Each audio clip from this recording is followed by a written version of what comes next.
Welcome to Behind the Vegas Curtain, where we explore the life and times of entertainers in Vegas. Let's see what they're doing now. Tonight we're presenting JOEY Melotti.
my distinct pleasure to be talking to Joey Melotti. He is famous in Las Vegas. You mention the name Joey Melotti, and everybody goes, "Oh, oh, you know Joey Melotti?" In fact, I hug him now. I'm so excited. Thank you for being here. Oh, it's my ultimate pleasure. Well, Joey, I always have to start at the very, very beginning. Okay. How old were you when you started playing piano? Actually, I started on accordion. Accordion? Yes, like a good Italian boy. Oh, whereabouts did you do this? I was born in New Haven, Connecticut, and my family would get together at our grandmother's in Hamden, which is, maybe 20 minutes, 15 minutes away. Every Sunday you get together with the family, the grandmother, the aunts, and the uncles, and all that. And my cousin was playing accordion, and we'd go every Sunday, and he had this accordion, and he was fabulous, and I was just mesmerized. I was just like, I want that. I gotta have that. I gotta play. And I cried. I mean, I cried to play the accordion, and so my mom and dad, who were totally supportive and Were they both Italian? Yes. From Italy? They're second generation. Aha. Yeah. Well, I guess that's what you call it, or first generation? My father was from Italy, so There you go. nonetheless. Nice. But you have really maintained. Incredibile. Yes, you've maintained the traditions. Yeah, so they got me an accordion, and I started taking lessons, and I took lessons, and I did very well, but I would always memorize everything, I would memorize my whole lesson. So I had music, and I was reading music, but it really wasn't like I was reading the music. Really? So I would get through the lesson, and then I would have it. Boom. Okay, next. And so I did that until I was about 10 or 11. And then my teacher, who was local, and she said, I can't take him any further. He's got to go to New York. And yeah, that wasn't going to happen because, we were in Connecticut. We weren't, the super well off. Oh, yes, put him on the train and get him lessons. At 11. So my sister was taking piano lessons, and she was amazing. My younger sister, Vanessa. Hello, Vanessa. And I used to watch her play her lessons, and then I would, kind of go over and try to do what she's doing. And I eventually, I transitioned over into keyboards. And then at 12, I was playing accordion in rock bands. And then I got a little portable organ, and then I graduated Accordion and rock bands. Right. Okay. Yep. Well, it was funny because we were called we had a band that was called the Soul Survivors, and there was a hit on the radio, "Expressway to Your Heart," right? And that was a big hit. On Expressway to Your. Anyway, so we were getting bookings as Soul Survivor, thinking that it was our style. It was hysterical. Anyway, I digress. So I switched over to a big organ, and I still have my Hammond. Really? My Hammond's a C2 actually, and I have that in my studio. When I got that one when I was 16, and that toured pretty much, did all my road work with it, and then gradually got it out to California. Wow. From Connecticut, I moved out to California, and then. So this became your obsession, your profession. Yeah, so I just, I went to college. I studied French in college. I thought I was going to be a French teacher. But I really, it wasn't really natural. I went over to study there, and it didn't really work out that well. But I was in the dorm, and I was playing piano one day. There was nobody in there, and I just got lost, and I was playing piano. And all of a sudden, the whole room, I stopped playing, and I looked at everyone started clapping, and the whole room got all, it was filled with people. I was like, oh. Well, I guess this is what I should be doing. So. Well, we can't avoid talking about the elephant that's in the room. This man is the music director. I have been. For Barry Manilow. You don't get bigger than that. Not only that, but he's also going to do a concert with Marie Osmond. And this is what makes everybody tremble when they hear the name Joey Melotti. You are famous. How did you get involved with these stars? Wow. Things happen. Just one thing happens and then another thing happens. I my first kind of road gig was like in 1976 with Vickie Sue Robinson, who had a big hit called Turn the Beat Around. Of course. And that happened per chance because the keyboard player didn't want to go and tour. So my friends got me to, meet Vickie and audition, and they loved me, and I got the gig. So I was touring with her, and we did all the big TV shows, Rock Concert, Don Kirshner's Rock Concert, Midnight Special, Merv Griffin, Mike Douglas. Oh my God. We did all that stuff, which was phenomenal. I mean, you're right. And then we did that, and we toured for that was the disco era, we toured for 2-3 years.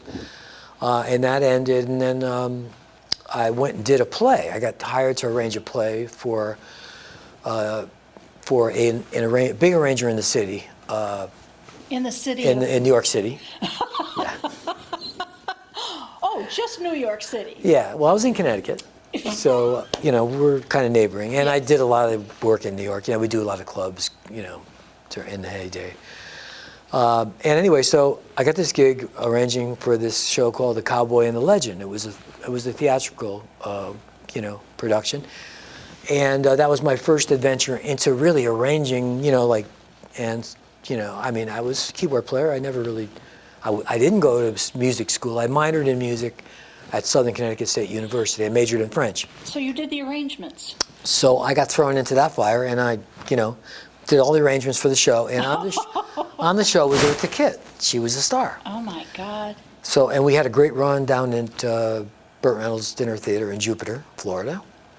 And then she took me on the road with her as her piano conductor. And I never had ever did that before. That was like, okay, now I'm accompanying Eartha Kitt. Now she was a handful. So, and here I am by myself, no rehearsal, walk in with a band, that was like, whoa. Okay, so now I'm really starting So you were as starstruck about her as I am about you. Absolutely. Well, I don't know why you feel like that. This is the nicest man. His family is so sweet. We're going to have to tell you a little bit about Valerie, too. Absolutely. But anyway. Yeah, so I did some road work with her, and then that turned into, it was a great experience, and that finished, and I've got a lot of funny stories, but I don't know how much time we have. So I got my own little quartet together, and we were working in New Haven, and it was great, and we had a big following, and we cut a live record from this little club called The Foundry. They wanted us to do a live record, so I got a mobile truck, 24-track unit. They parked in the back, and we did 3 nights in a row, and it was awesome. I mean, really heavyweight guys, engineering and stuff, like really audiophile guys. Mixed it at the Hit Factory in New York City, and that was a big smash around the tri-state area. Cut a solo record on my own with my pop stuff, and that did okay. But I never got to the big time, never got that thing. So Michael Bolton was next. 1983. He and Michael and I are from New Haven, so we knew each other. I used to go see his gigs. He'd come into the Foundry. He'd sit down at my gigs, and we both were kind of local kind of big guys that were doing our thing. Like everybody else. I mean, there was a lot of great people on our level. He got a deal on Columbia, did his record. It was his breakout record. And again, the keyboard player who he's writing didn't want to go tour. So now all the guys in the band said, well, you got to get Joey. So there I was, boom. So we did it. We opened up for Bob Seger on the Distance tour, right? So that was like for a good 3 or 4 months we opened up for Bob. And that was the big time. We were the opening act, but I mean, we got a taste of what it was like to be like, okay, you're playing for 20,000 people, right? So that was, oh my God.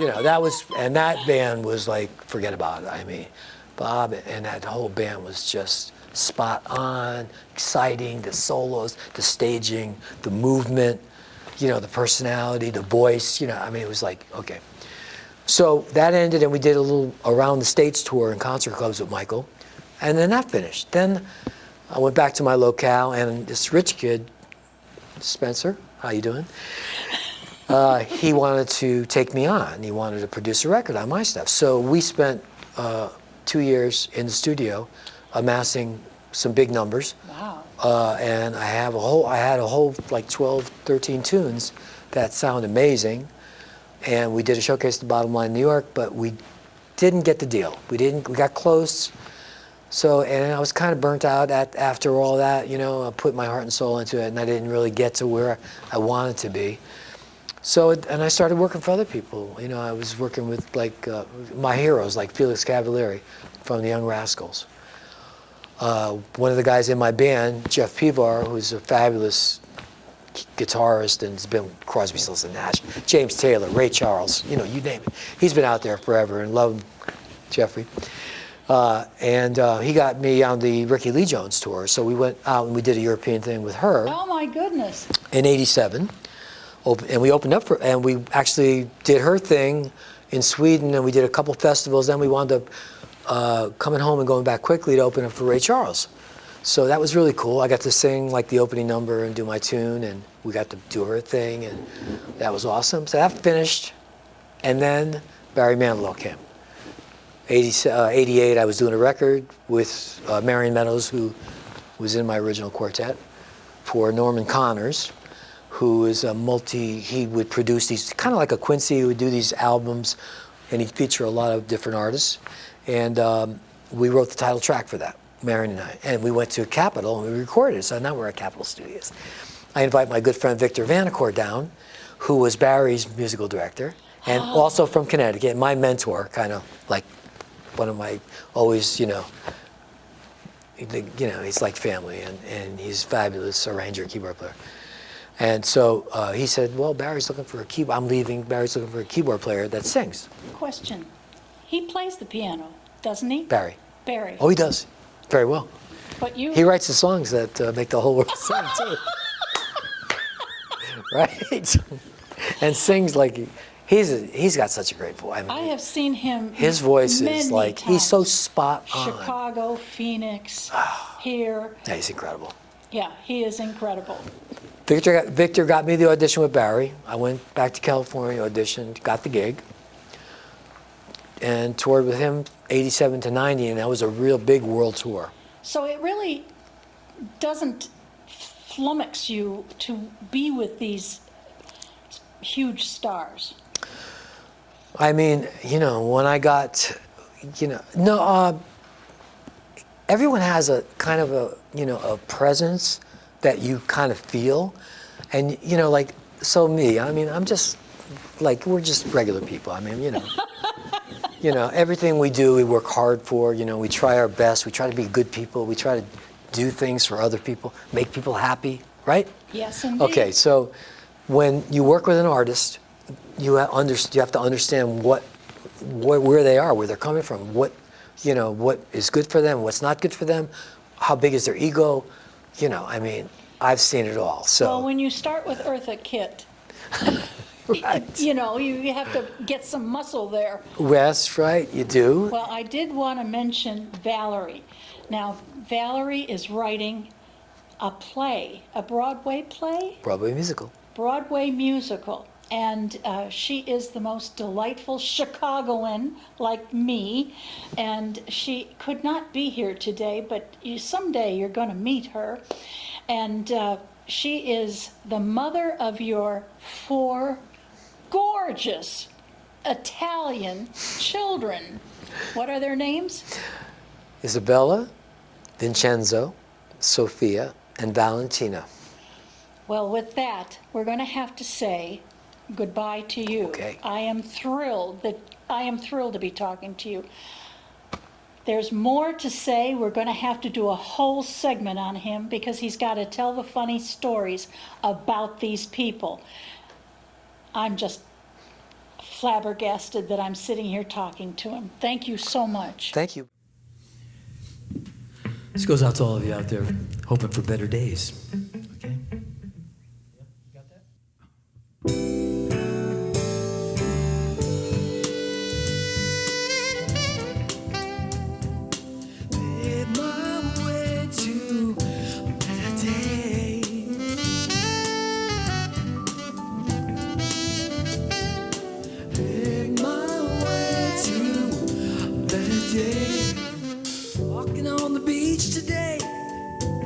The words you say, smiles in my mind shine through. Think thinking about what I can do. A sweet reflection, cool connection, and I can pay my way to better days. Come on now, pay my way to better days. Make my way to better days. You know I can pay my way to better days. Make my way to better days. Galileo, Da Vinci, they showed me I can pay. Sweet water cooling over the ocean showed me I gotta have the right connection, a smooth connection, a really right direction. You know I can pave my way to a better day. Make my way to better day. I can pave my way to a better day. Make my way to better day.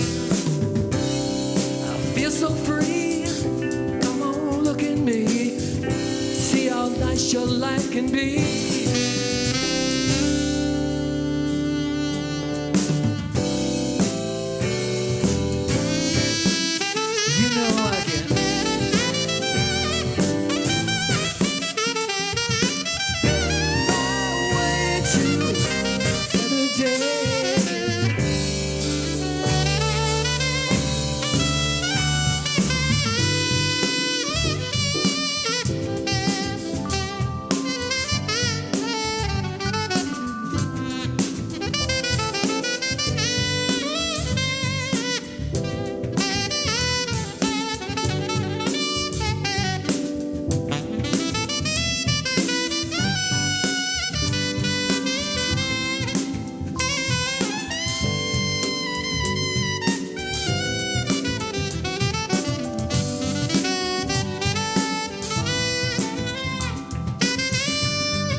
I can pave my way to a better day. Pave my way to a better day. I'm starting to pave my way to a better day.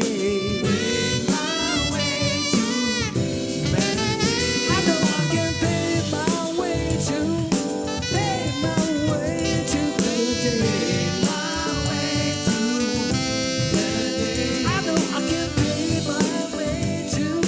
pave my way to a better day.